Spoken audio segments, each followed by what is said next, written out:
It's my absolute pleasure to announce today's guest, Ciela Wynter. She is a CEO, entrepreneur, inner work guide, and author of The Inner Journey. She's an astrologer and a singer-songwriter.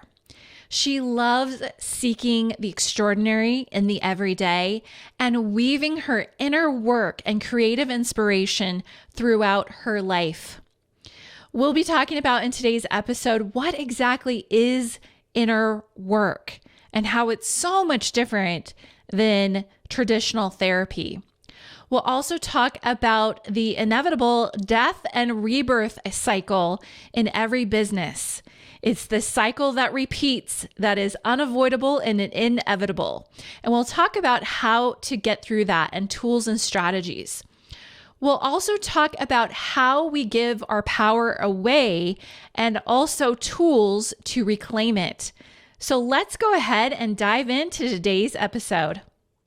Welcome to the show, Ciela. Thank you so much, Christy. It's really great to be here.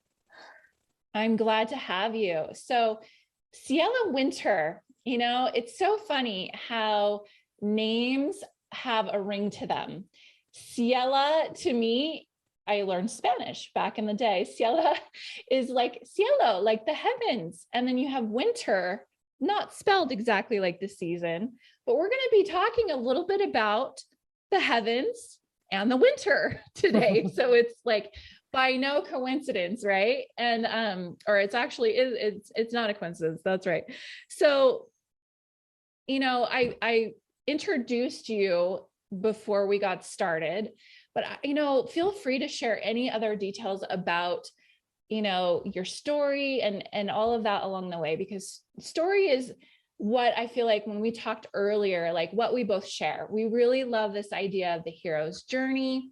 And one of the things that is coming up a lot in my work, and I know in your work too, is just meeting a lot of people that are going through a winter, a dark night of the soul. And I talk about this a little bit in my book, how we all go through these seasons of life. These cycles are a part of nature. They're a part of our nature. And you and I were having a lot to dish about on our last call. And, I would love to share some of those insights with everybody. Specifically, I know you're going through this like death cycle of your business. And so I'd love for you to share. You've already offered to be really vulnerable and to share some of these things, because it's so important for us to understand this and put things into perspective. A lot of times we don't know what other people are going through because all we see on social media is like the spring and the summer. It's like the highlight reel. But there's certain things we can do when we're in these dark times to pull ourselves through. And I know that you help other people, other entrepreneurs and businesses do this too. So tell me what it means to be in this death cycle of a business. Wow, what a question, Christy. Well, first looking at death, death is one side of the coin, and the other side is inevitable rebirth. So just to keep that in mind while we're exploring what is death, because death itself is the end of one way of being. It's the end of the old. It's permanent in the sense of like as if a fire is moving through, that which is no longer will never be again. Yet on the other side of that is an entirely new possibility. And so I just share that because we often have a lot of fear about death, because it is a threshold crossing. It is taking us into the unknown where we've never been before. And often the process of death has to take us into very raw places within ourselves, and having to cultivate and to draw forth a level of courage to be able to see elements of ourselves that maybe we were not wanting to see before, that the death cycle forces us to recognize, because death is not just a happening. It doesn't just happen. It is a process that we go through layer by layer. And we have to be able to also to really, I would say, to benefit from it, to embrace it, keep our eyes open, during the process. I mean, what do we do when we're scared? We often close our eyes, Yeah, or hide under the bed or under exactly. But what if we could carry forth in a way with our eyes open and learn something that we've never learned before, understand something about ourselves that we couldn't previously understand because we've never experienced this? What if we could do this without hiding? And that's what I've been inspired by. That's what I've been kind of bringing forth and calling from within myself as I face some very difficult death cycles. Now, as you mentioned, as a humanity, we could say we have been going through a collective death cycle in this past year and a half, 2 years almost, just with what we've been navigating collectively, but definitely individually, because I don't think that there's anyone on this planet that's not being affected or impacted by this particular moment in time, which both bonds us and creates a lot of upheaval, a lot of self-inquiry, a lot of change, a lot of challenge. So as you referred to, I'm going through a death cycle in my own business. I'm definitely not alone. And many of us, as you were also sharing when we were talking earlier, it's like we are, even if we don't realize it, we are going through a death cycle of sorts on one layer or another of our internal psyche. And it may not show up yet in our external world for the few of us, but many of us have been seeing this in job transitions, relationship transitions, health transitions, family, friends, community that are affected or impacted that also impacts us.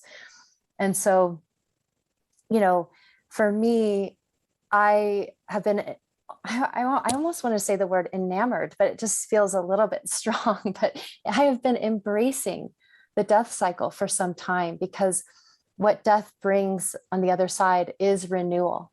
And, I have to pep talk myself through it often, to stay present in the moment of that which I am letting go of, that which is releasing, or that which is releasing me, that which is letting go of me.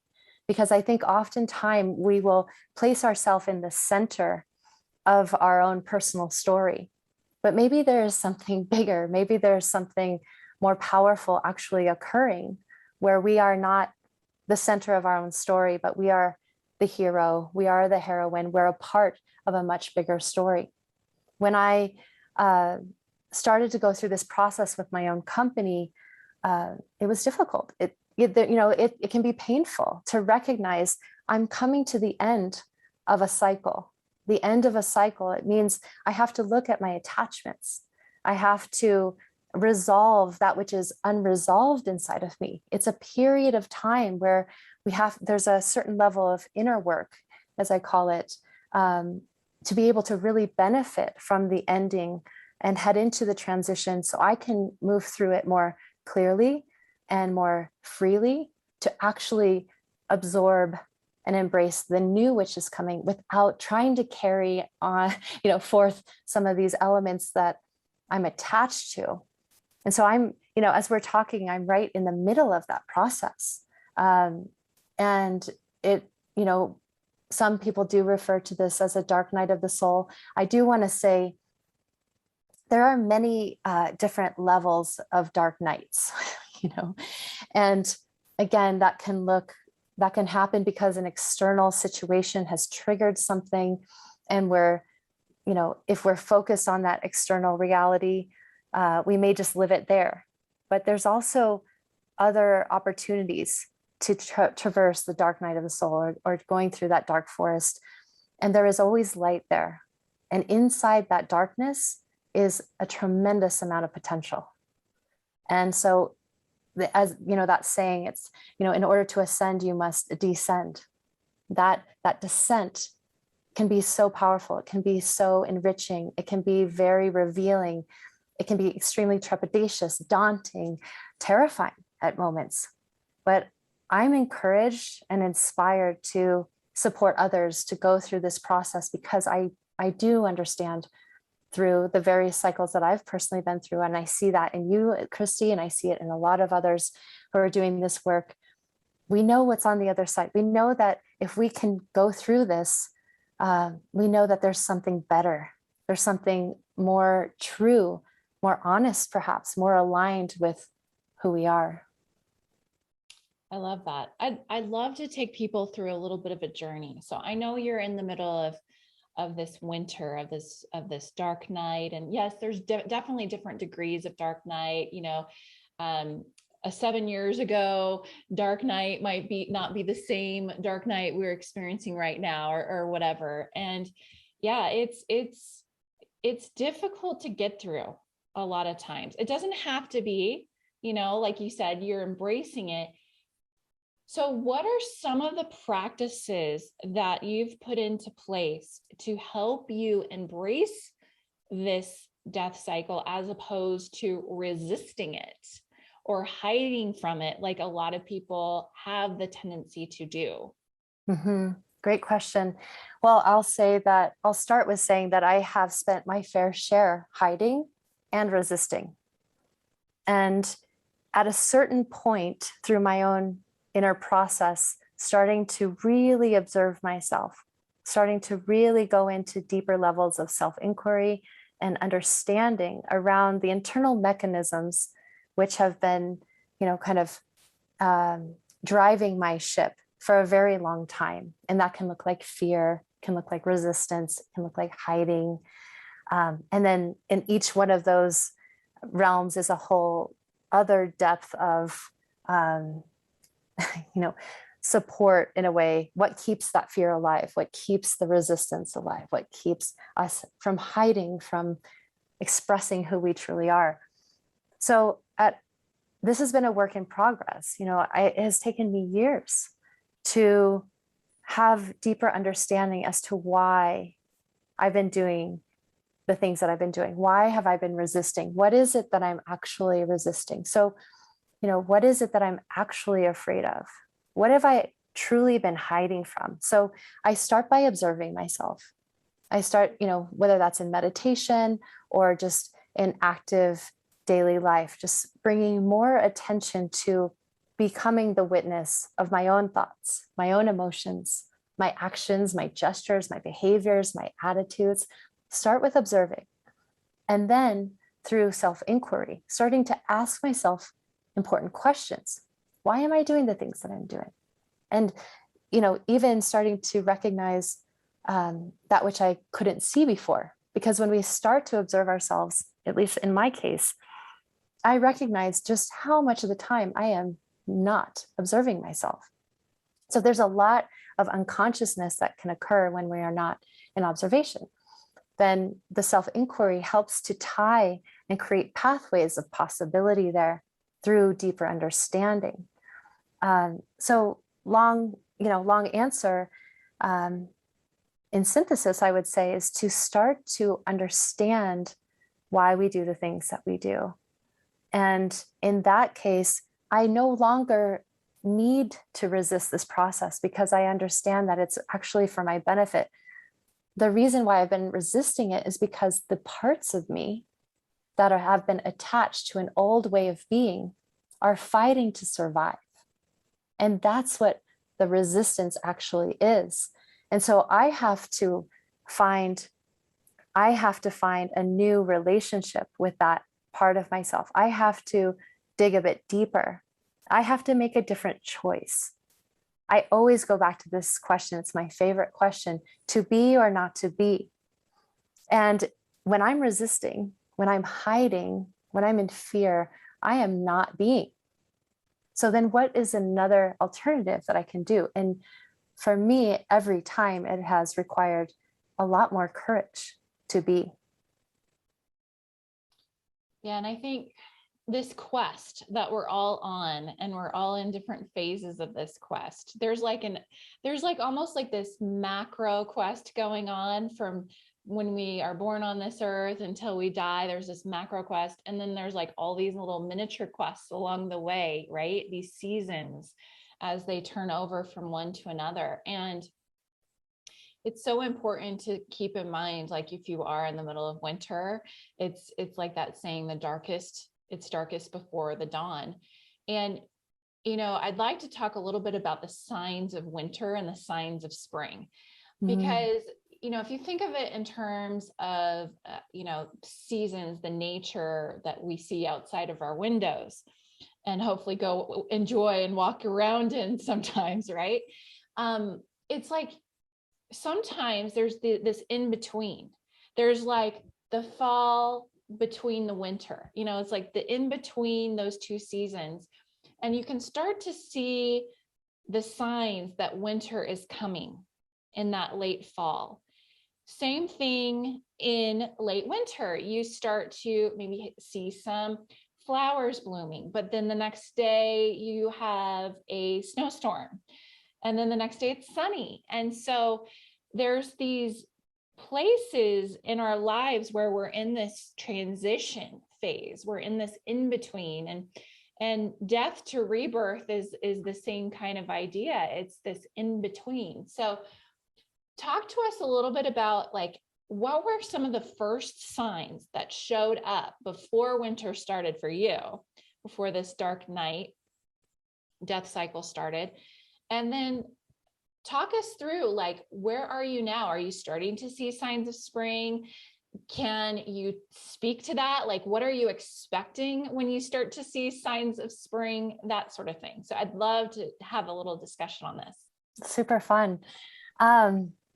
Yeah. And also, just to clarify for myself and what I've seen in other people that I work with, and I'm sure you've experienced this, that we can be in simultaneous cycles in different aspects of our life, right? Our relationship could be in spring, our career could be in winter, our health could be in summer, so we are multidimensional beings. Fractal, right? It's like the macro, the micro, and then in the micro, there's like all these other ones. Yes, totally.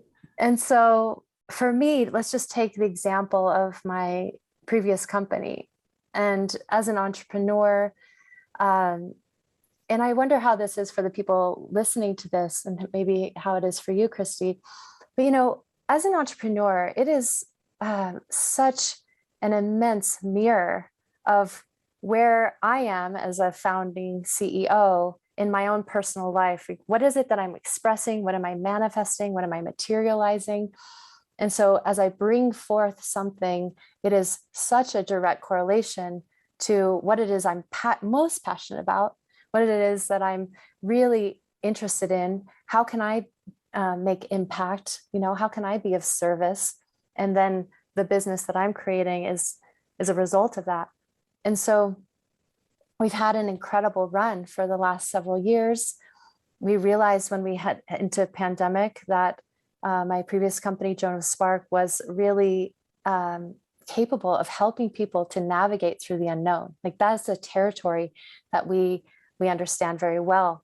And yet what I started to see is that we had created a very boutique kind of experience that was not scalable. We could only support a certain amount of people in the intimate capacity that we had created, as well as our branding being very niche. And so the signs just started to come in. I think winter comes in with some, to speak of intuition, right? The intuition shows up, and not necessarily how we always want it to be. Intuition doesn't always bring good news. It doesn't always bring, abundance. It doesn't always bring that which we're thinking or wanting to head in a particular direction. It may be asking us to let go of something so that something even brighter, more, in alignment can show up. And so doors start to close. I believe winter comes when the opportunities start to change. There's a temperature drop, so to speak. And I was having dreams about this. I really, shedding skin, having a couple situations that were very difficult within team, within certain departments, and just starting to see, wow, it feels like the walls are closing in. It feels like the signs are showing time to hibernate, time to go in, right? So there's an energy that comes with winter. We're drawn to go inside. We're drawn to get into a stillness. We're drawn to kind of get deeper inside of ourselves. So that started to happen. And so because I've been through these cycles enough, I was at least humble enough to recognize I need to listen to this and not resist it because, oh, I think it should go this way. But really, I think the key in moving through these cycles, honestly, truly, if we could do one thing, is to listen to that internal nudge, to listen to our inner wisdom, to listen to our intuition, to listen to our internal guidance, especially when it's not what we maybe necessarily want to hear. And so then going into an exercise, I applied what we teach, what I teach around death, transformation, rebirth, these cycles, and enjoying that process and really learning how to fully live amidst the cycle and due to the cycle. And so I applied my own methodology on myself. And I decided, okay, I'm going to fully embrace this. I'm going to go into it. I'm going to go into this death cycle. I'm going to fully let go. I'm going to let go of my identity that's wrapped up in this. I'm going to let go of my attachments. I'm going to let go of my nostalgia. I'm going to let go of, holding on to all of what has been so wonderful about this and just go through it. And it was painful, even agonizing, sorrowful. And yet I went through this process and I came out the other side feeling relief, feeling resolve, feeling new possibilities already, And so the signals of rebirth for me are even inside the death process itself. And I work a lot with the metaphor of the chrysalis. And, when we're inside the chrysalis and we're literally in a dissolve, it can be very disorienting. But there is a restructuring, there is a reconfiguring. So at any given point, we can bring our attention to the dissolve. And at some points, that's important to do. It's like a post-mortem. What could have gone better? What are the lessons learned? Where have I been? What got me to this place? Doing a deep review so that we can learn and take that wisdom with us. And then also bringing our attention to the new tissues, muscles, organs, forming. What is this new skin? What is the new internal structure of who I am becoming? So there's some, inside that transit, there is a level of excitement that we can gravitate towards, even in the midst of pain. And I, quite honestly, still very much in this cycle, even as I'm rebirthing a new company at this very moment, I am in the in-between, I'm in the metamorphosis, I'm pulsing between the two because I don't want to miss anything. Yeah. I love that. And what really inspired me about when we were talking before is you mentioned that through this cycle that you've been in, you've not only shed the old parts of you, but you've rediscovered parts of you that may have always been there, but you started to express it. Talk to us about this release that you were telling me about and kind of how that came about. Yeah. Well, so this is really interesting. And I find, especially as we go through a rebirth, it is very much like that. I think when we're children, there's a certain level of innocence and freedom that many of us were able to access, that then later, it's almost like at least for me, I can see I went into an elongated winter, which was becoming an adult, where a lot of my certain expressions of creativity or even, inspired ways of looking at the world kind of took a different turn. I went deep into competitive sports. I went, deep into a professional career where I was fighting to have a voice at the table. And it took so much energy to even just be there in the midst of very difficult power dynamics. And it kind of sucked my creative juices dry, especially having gone through a very difficult relationship that, you know, in the end was very compromising to my soul. Um, so going through this death process now is a dream. It's a gift. And I have to remind myself of this because it is excruciating too. I don't want to make it sound like paradise. Um, but it's, you know, what else would I want other than to shed the ways, the constructs that I've created in my own mind to survive throughout my life? Now I have an opportunity to deconstruct that, to liberate myself from that. And in doing so, finding, revealing treasures that, yes, were there before. And it's like this, it's a rebirth. It's also a homecoming. And so one of those for me has been singing. And I used to sing when I was young. I sang, you know, I was really drawn to jazz. I would sing solos and be in school plays, choir. And again, it just kind of, it went into a deep hibernated state. But in this process, singing has come back for me, and it has been truly a lifeline. It has been like the sunlight pouring through the leaves into this dark forest of a night. And so I have been able to express that. I've been able to bring that forward. And you know what? Honestly, it has fallen into place because it is the time. It is in alignment. It's like I'm paying my dues as we go through winter and we do the hard work. You know, there are results there. And to me, that has been freedom of expression. And I feel like I'm just getting started. I'm really excited about this. I have my first song, my first single, Cocoon, that came out this past month. I have another one I'm releasing in September on my Patreon. And then in October, when this is live, we'll be public with that one. And then another one in January, an EP coming out in the spring, hoping to do a album next year. And again, this is all about passion, and it's about finding work-life balance. You know, I think another element of being an entrepreneur or being in business, many of us can fall into the space of bringing our full self into that which we're creating and working towards.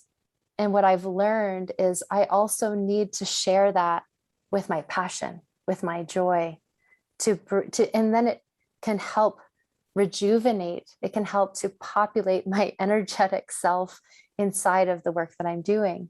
Yeah.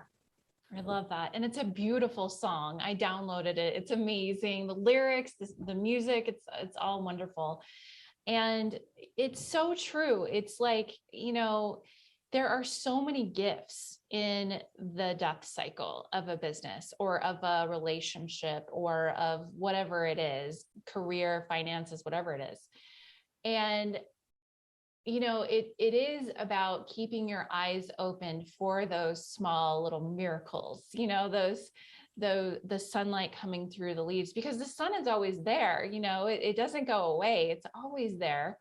It just might be behind some clouds. It might be just a little more difficult to access. And I love that you are really following your intuition and listening to those nudges, even when it might not make sense. Like, really, like, I gotta find a recording studio. Like, you know, like, I think I have other things I could be doing to, you know, but it is so important to refuel ourselves and recharge ourselves. And I feel like that's what the hibernation is about as well.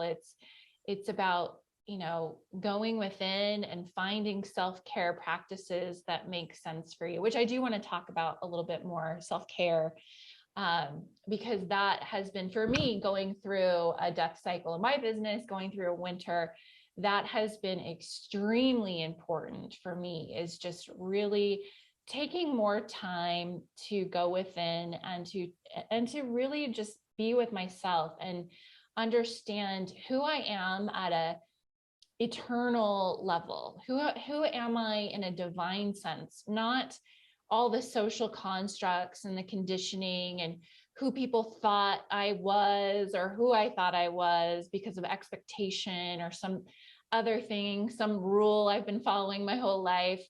And that to me is one of the most precious gifts of a winter or a death cycle, is that you do start shedding these things that are not you and understanding more about who you are. And you have a beautiful voice. And I don't know, maybe that's not something you've been expressing prior to this, like your voice, whether it's speaking or singing, but the time spent here is never wasted. And what I'm getting from you is just this beautiful story that you've been weaving, that you'll be able to tell this like next evolution of your work, because you're using your own methodology on yourself. And I'm guessing you're probably finding tweaks along the way. Ooh, I need to add this, or this would really help people. And that to me is very inspiring. So what do you want to talk about next? Do you want to talk about self-care? You want to react to what I just said? Yeah, I love, as you were talking about self-care, I've really been looking at self-care as a necessity versus a luxury. Yeah. And because if we're not taking care of ourselves, we can't take care of anyone. And especially those of us who are healers or in service or in activism, whatever genre you choose to pour your energy into, self-care is so important. And so, something that we've played with is self-care for society, no longer a luxury, but really taking care of ourselves. And especially, as you mentioned, in the winter time of life, to really, it is an opportunity because we spend a lot of our time in summer, for example, or even as we're coming out in spring, interactive. We're interactive with others, in our relationships, our community, our world. Maybe we're more expressive in those moments. Winter is a very inward time. It's such a beautiful, very intimate space to reconnect with what is most important to us. And so self-care, whether it's taking baths or, lavishing ourselves with oils or reading or, curling up and, with our pets or, taking care of something other than ourself, but as a way of nurturing that part of ourself, cooking, taking walks, being in nature. The wintertime is a really good time to reconnect with our ability to care for ourselves, because also time is very different in the winter than in other times, other seasons. It does slow down, and it actually can, something I've been playing with recently of really understanding how time, we have linear time, but let's just say you're in a dark night of the soul or the winter cycle, and you have, let's say it's September 1st to October 1st. And from the outset, if we're just kind of in the natural rhythm of ordinary life, that might feel like a month. However, when you're going deep, when you're in the dark night of the soul, what happens September 1 is you begin to descend and you go down. And you go down and you go down, and my finger's still going down, and then coming back up. October, pull that. Now look out how much time we have just traversed. So it's not as linear as we think. And, when we go into these different cycles, there's a lot of opportunity to do big inner work. And that inner work can be require even more self-care. So I believe that it's imperative to the service that we're bringing forth in the world is to do that, to start with our own selves. Yeah, self-care, I feel like is there's so many myths around self-care. People thinking it's like painting your nails or like going to the mall. It's like, no, I think that's like, some cultural idea that's been put out there, but that's not what it is at all. And I feel like during my winter, my death cycle of my business, I came up with the most amazing stuff. Like, I feel like I have been downloading my next decade of material, as far as where my business is going. And I feel like I've left the winter, thank goodness. Like, it's not a fun place to be, but at the same time, that's where a lot of those quote seeds were planted, the seeds that will grow and sprout and break through. And I've had many epiphanies, many ahas that I don't know that I could have had in a summer season where it's go, go, go, busy, busy, out, speaking on stages or talking with people. It's such a different energy in that season than it is for winter. So I love that you've really brought this forward. Now, I would love to switch the conversation a little bit because I'm really curious about this and I think people would be really interested. But feel free to react on anything I just said. I'll ask the question and then you can go which way you want to go. So the question is, you have found, like I did, some really interesting synchronicities with astrology and how this plays into the cycle of our life. And some people will think that astrology might be silly. And then there are some people that really take it seriously. I would love for you to talk about your theories and then we can let the audience decide, is there a little more to this than meets the eye, regardless of where your knowledge is with astrology. I feel like it's too coincidental to really overlook. Mm-hmm. So. Yeah, wonderful. Yes. So right before I dive into the astrology, just something that you had said about, the rhythm and the pace and where the seeds are planted. The dark night, winter is the fertile soil of the cycle. And that is where the seeds will be planted. As a creative, as an artist, entrepreneur, that's a necessary element. We need fertile soil to grow the seeds of our creation. So I love, as you utilize that metaphor.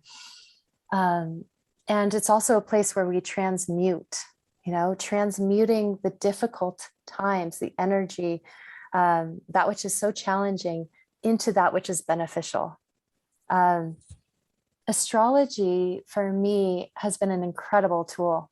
And I really started to study it about 20 years ago and very more intensely 15 years ago. And the reason why was because I was getting some different astrology readings over the course of the years. And every time that they would look at my chart, there would be this one moment where they would literally drop their jaw. And I was like, wait, you're not supposed to do that. Tell me what's going on, And it all correlated to this particular time, starting at 2020, when they would be looking a bit ahead or they saw something.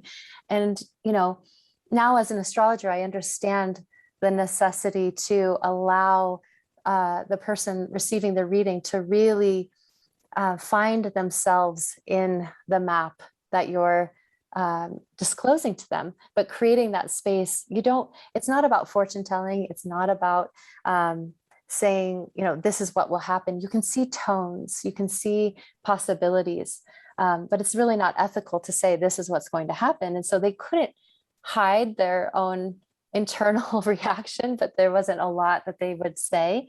So I decided to dive deeper into this science, this poetic expression. It's a language of the stars. If you love language, you'll love learning astrology.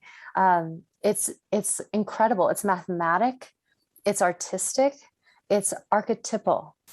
And for me, astrology is a mirror of our internal psyche. So each of the planets are an archetype.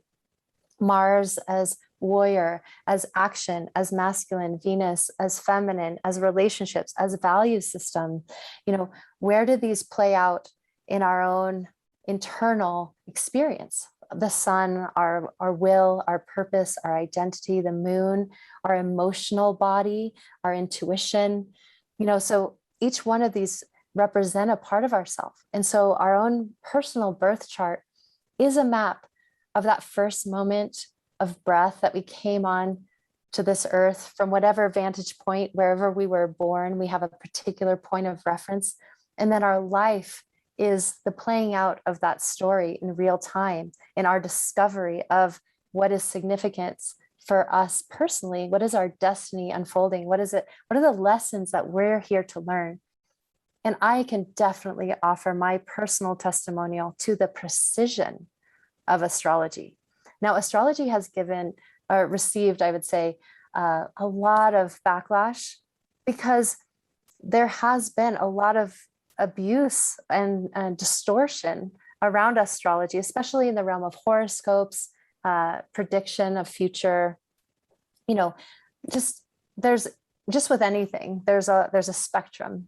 So I would say, if you're interested in astrology, do your own exploration, find an astrologer, find those books that resonate with you. For me, what resonates for me is the psychology of astrology and how astrology can be used as a tool to support my own inner work and process, not as the tool, not as the path, not as the answer, but as a mirror, as a reflection for me to then go into my own inquiry and discovery and even challenge it at times.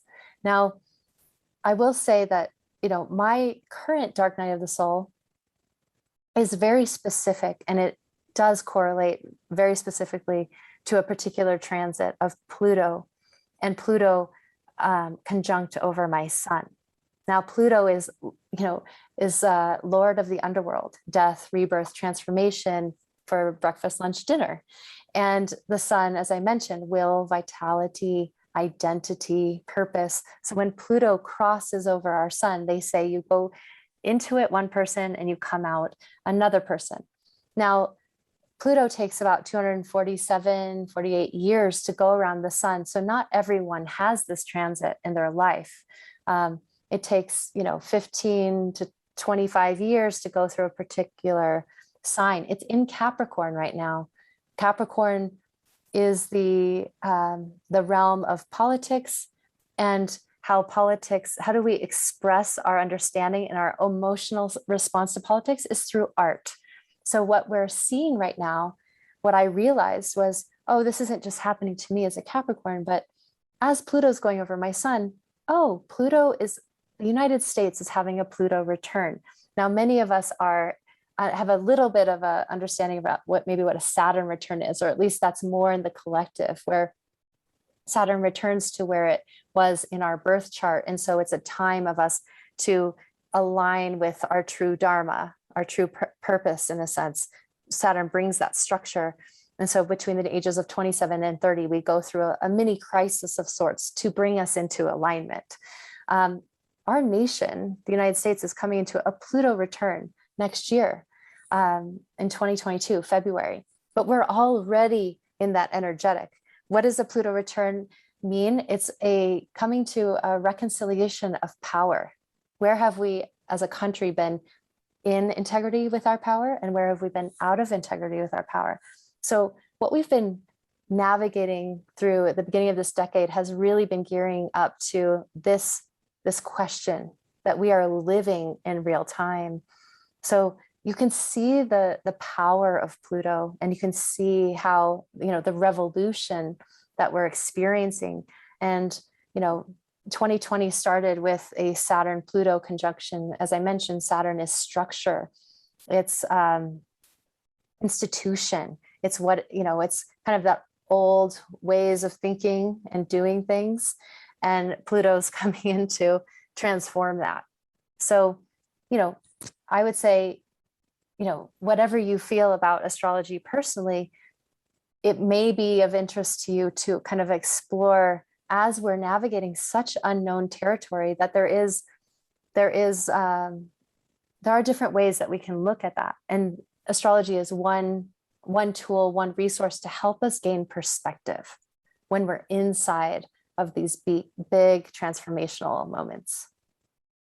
Yeah, and it is so poetic. And as promised, we talked about the heavens and we talked about winter today in honor of your amazing name. And yeah,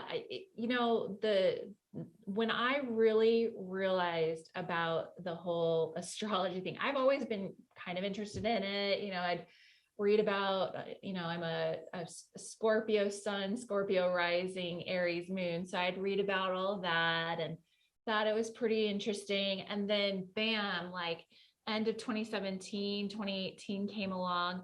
And I realized that this was not coincidental. This was a period of time where Pluto was square Pluto. And I actually was searching online about this phenomenon. And I was like, there's no way, this is crazy. Like that was the start of my dark night, my winter. And it's just been amazing looking at the transits of my natal chart and seeing like, when do I come out of this? Like, when are things going to shift a little bit?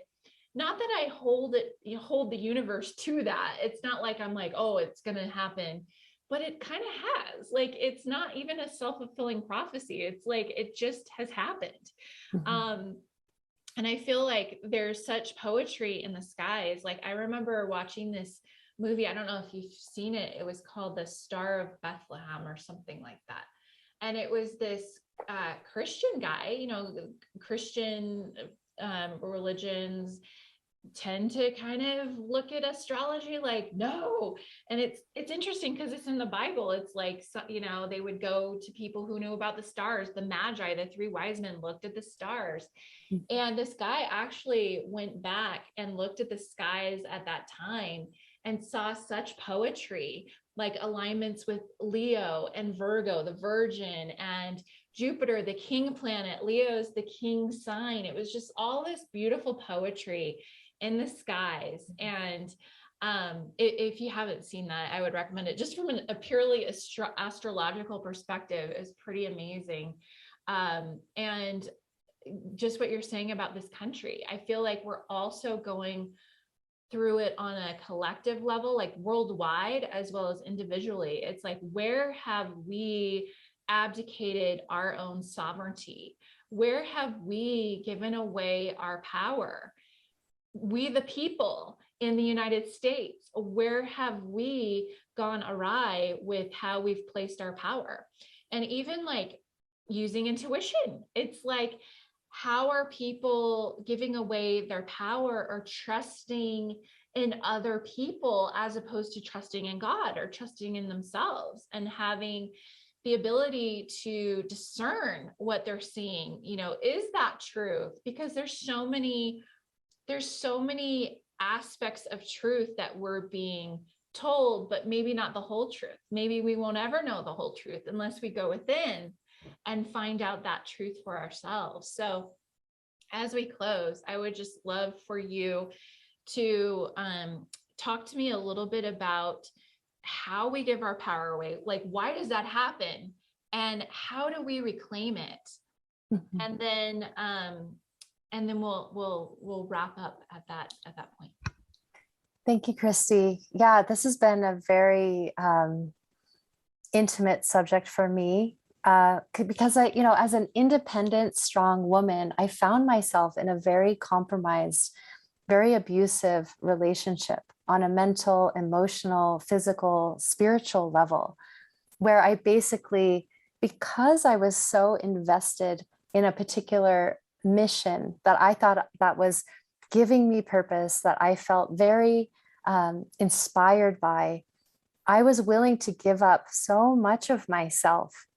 And, at the outset, when I was starting to first work with this particular organization that was very transformational in nature, and, I could see people having powerful experiences, and it really resonated with me. And I was in a particular moment of my life where I was able to change the trajectory to align to this organization. And I became very close with the leader of this organization, who was then became my mentor, my friend, my guide, eventually my husband. And in that process, I was giving a lot of my internal vulnerable sharing over to him in trust that this was for my benefit, and that I believed in what he was creating. I believed in the momentum of what I could see other people experiencing. Later on, and year after year, I was giving and giving and giving through a blind faith, I would say, of not in God, but in this man who was presenting himself as an authority figure on God, and became this kind of middleman type that I was then giving my power, my time, my energy, my blood, sweat, and tears to a point of where I was basically a shell of a human being. Over several years, it was just, I was wasting away. And it wasn't until there was a particular moment where the plot twist thickened, and I became a threat to this belief system of this entire global community.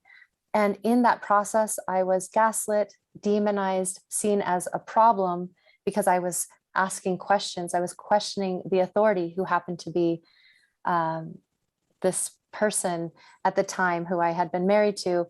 And it was a death. Talk about a death cycle: death of marriage, death of livelihood, death of community. People, friends that had been my bridesmaids, that I had been friends with before, who I had brought into this community, are still with him today.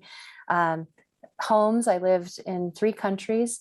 Everything that I thought was important, I lost in that period of time. It was like a wildfire rushed through my soul, but I was still there. I was standing. I could see myself in the mirror, but that was the first layer of death of identity for me. And so what I did was I went into a cocoon type experience for the next year, and really started to ask those questions of myself. How did I get here? What was I seeking in that relationship? What was I benefiting from unconsciously? Like, what was I gravitating towards? Because I realized I had been a part of something. I had even supported and helped to build this organization for years, which was ultimately just serving this one man, for personal gain, that I had poured my belief into him. And so I would say the real lesson here, why do we give our power away? Because I didn't believe that I had access to that same connection that I projected onto him, that he had with God, he had with spirit, he had access to something that I felt that I didn't have. And I projected my power onto him instead of looking where it exists, which is inside each one of us. So I feel like this is actually very common. We look outside of ourselves for our own power. We look outside of ourselves for our own affirmation, and validation. But really, it's inside. And inside that winter death cycle is where we can find it. It's that raw, vulnerable state that we get to, that we feel so naked, in a sense. And there's nothing left until we find that which we've always been looking for.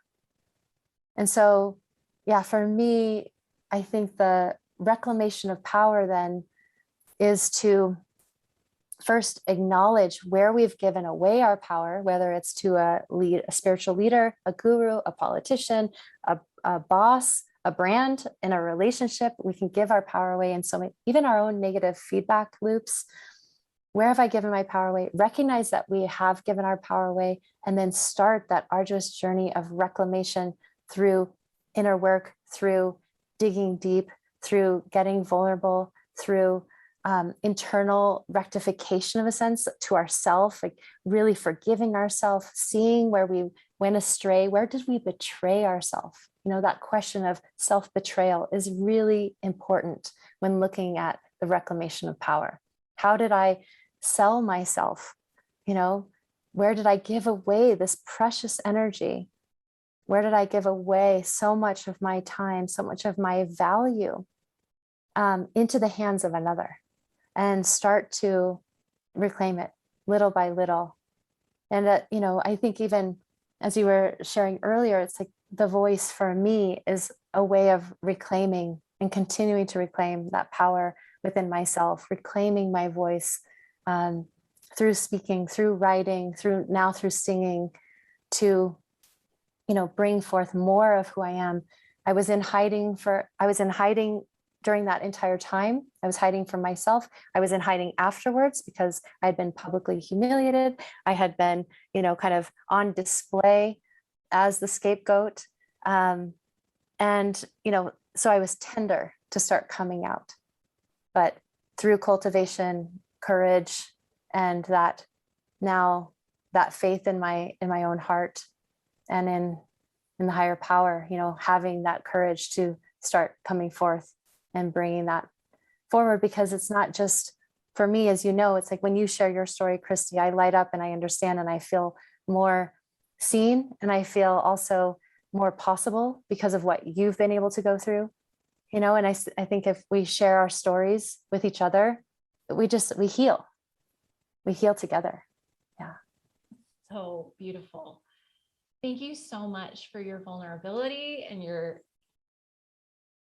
courage to share these tough stories. Thank you, Christie. Inspiring. Sorry, I didn't mean to cry. I'd love for you to sign us off and tell people how they can learn more about you. And then also, I would love for you to end, if you have a final nugget of wisdom, to end us on a note of wisdom. Thank you so much, Christie, for having me today. It's really an honor to be here, and I admire the work that you're doing and the path that you're on, and I'm excited for us to stay in touch and to keep learning about each other and keeping an eye on each other. For me right now, as I mentioned, I've launched a new company. It's called Prism at meetprism.com. And it's a seed again of possibility of where we can learn from each other, grow together, share our wisdom together. I've developed a methodology that right now is called the process of mind, that can help us go through these different layers of mind, regardless of where we are, regardless if we've meditated for 30 minutes or 30 years, it meets you exactly where you are. And then it's self-paced, but community-based, so we can go through it together at our own timing and really connect with other inner explorers and seekers on the path, really trying to navigate the challenges that come up along the spiritual path. So find me there. CielaWynter.com is another place. Now you can find me on Spotify with new music coming out. That is really what I'm calling transformative pop, to bring forth new vision, new voice, new possibility into music that's uplifting and inspiring and maybe a little bit provocative sometimes. And as far as leaving us with a message today, one that I've been really sitting with recently is, we're going through so much on a collective level and, as a humanity, and there's a lot to be, sometimes I feel disheartened about what I'm seeing in society. And I realized, I don't currently have faith in society to right the ship. I feel like we've passed a threshold where we are at such a divisive state that there's not going to be this one societal movement that can right the ship. But I do have faith in us as individuals. I have faith in everyone listening to this right now, that you can make great impact and change in yourself. And in so doing, make that impact and change in the world. So that's what I'd love to leave with you today. Be sure to like, comment, and share this video and hit the subscribe button. I invite you to open up your intuition and make it your new secret weapon in business by ordering my book, The Intuition Led Business, at intuitionledbusiness.com. I am Christie Turley, and I thank you.